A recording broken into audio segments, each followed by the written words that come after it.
Welcome to the Provider Lounge at the 68th Annual AHCA NCAL Convention in Las Vegas, Nevada.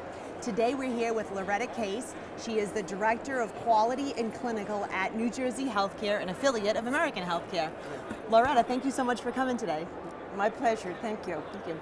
We are super interested to hear what's happening in the state of New Jersey and things that you've been working on, and particularly with all the reimbursement and regulatory changes, what's keeping you up at night?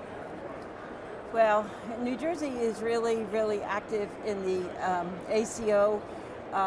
New Jersey is home to the second largest ACO in the nation, the Atlantic ACO, and many of our long-term care members belong to that.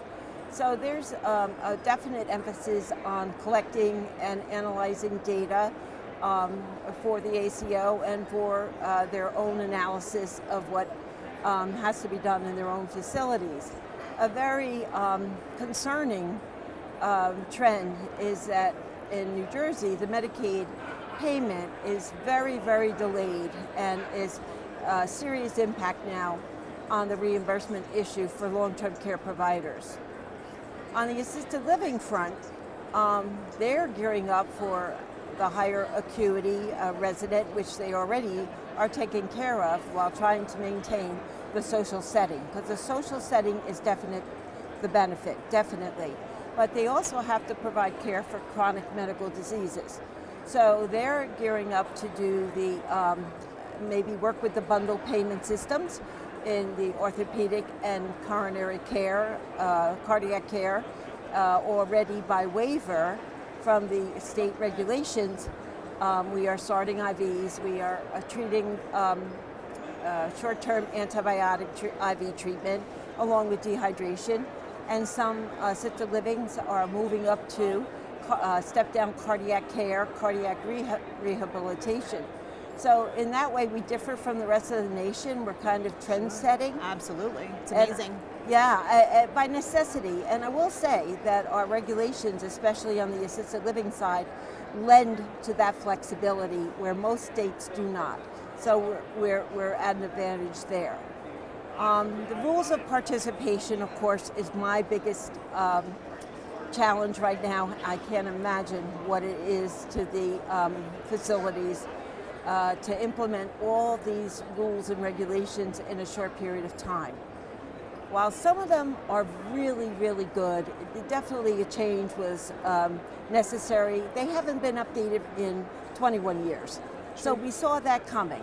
And I would tell you probably one of the most advantageous is the person-centered care aspect. That I think is long overdue, and I think we've got a great head start on that. Definitely need to implement it. The facility assessment part is giving a lot of people a lot of heartache as much as a headache too.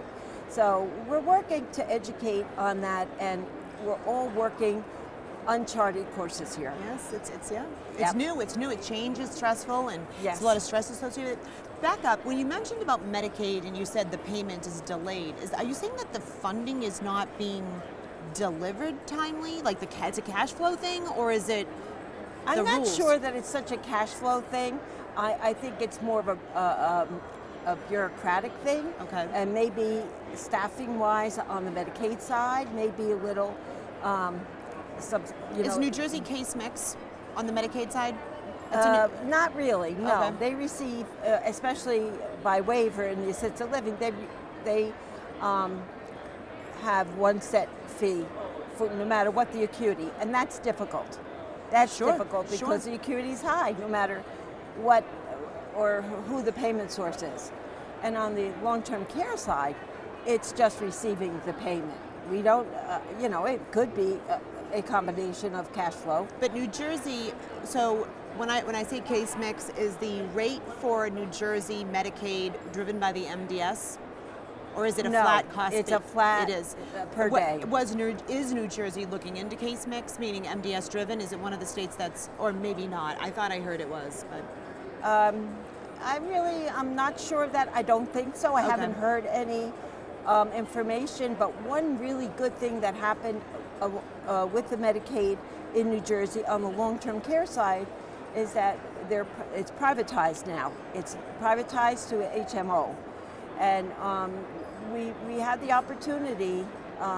When I say we, the association, the New Jersey Healthcare Association, had the opportunity to meet with the Medicaid management and the insurance brokers, and instead of using 5-star as a willing provider, we were able to convince them to use quality measures. That's great. Because a 5-star can be heavily weighted on your survey. True.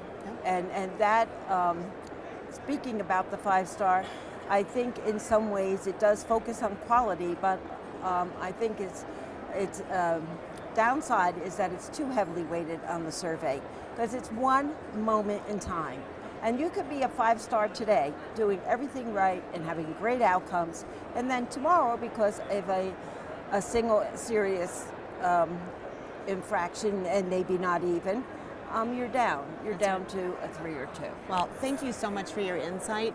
And just to clarify, for those that don't know, the ACO, the Accountable Care Organization, in your state you have this hybrid in which in the Medicaid system, they're also using an ACO type model, meaning, which is some states don't do that. So I want the viewers that are watching to know that. But okay. Thank you so much, Loretta. It was a great day, and we got some nuggets of information from you. We look forward to seeing you soon. Thank you very much. Thank you so much.